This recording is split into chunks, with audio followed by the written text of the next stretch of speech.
I'm Daniel Parson. I'm the farmer educator here at the Oxford College Organic Farm. We're operating a small organic farm on campus as an educational resource for students and also for food that goes into the dining hall and is sold to our community. And today we'll be talking about tools and what we use them for. Today we'll be talking about using hand tools on the Oxford Organic Farm. It's very important for everyone working on the farm, staff or students, to learn how to use these hand tools.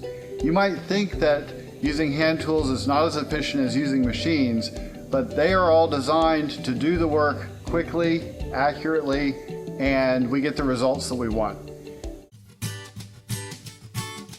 So the first tool we're looking at is the collinear hoe or the Coleman hoe.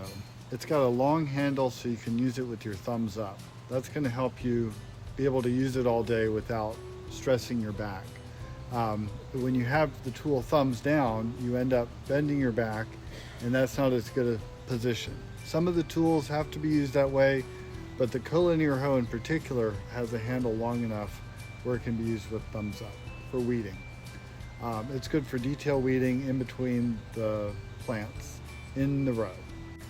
The next tool we have is the 5-inch stirrup hoe. And it's designed with the blade that's curved so that the closer it is to the plant, the more shallow it is. The depth of the curve is further from the plant. These collinear or the stirrup hoe is used to move quickly through the bed. So in between rows, if the rows are narrow enough, and in between the plants, if the plants are spaced far enough. We use it quite a bit.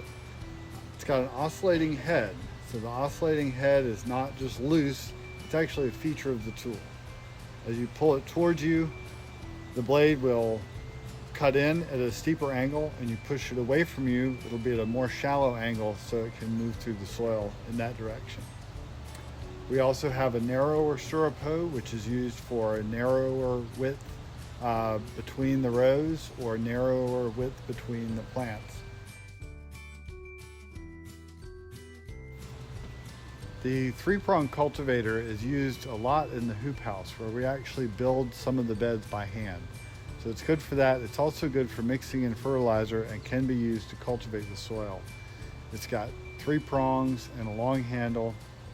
It's a very useful tool when you need it. We don't use it every day though.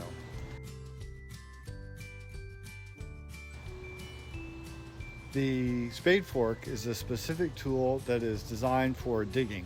It's a fork with heavy-duty tines. You push the tines into the soil, you pull back with the heavy-duty handle, and that helps you dig things like root crops like sweet potatoes or carrots. In contrast, the pitchfork is used for picking up light things. So we use it for mulch. We have leaf mulch and wood chip mulch. And you put it into the mulch pile and you can pick up a good bit of mulch with it at one time. But nothing too heavy, and you never want to use the pitchfork in soil. If you do, it'll break the tool and it'll be no more use to anyone. The gritter is actually our most specialized tool here, and it makes a grid on the beds to show the spacing for our crops. So it's got a wheel mounted to it that makes lines across the bed and along the bed in a grid. So the lines end up being squares on the bed of a certain size. We actually have 3 rollers that can be put on it to make different size grids. So that's used to create space for our transplant crops. Thank you for watching the video on tool use today. I can't wait to see you down at the farm, practice and use these tools properly, and growing great food for your dining hall and community.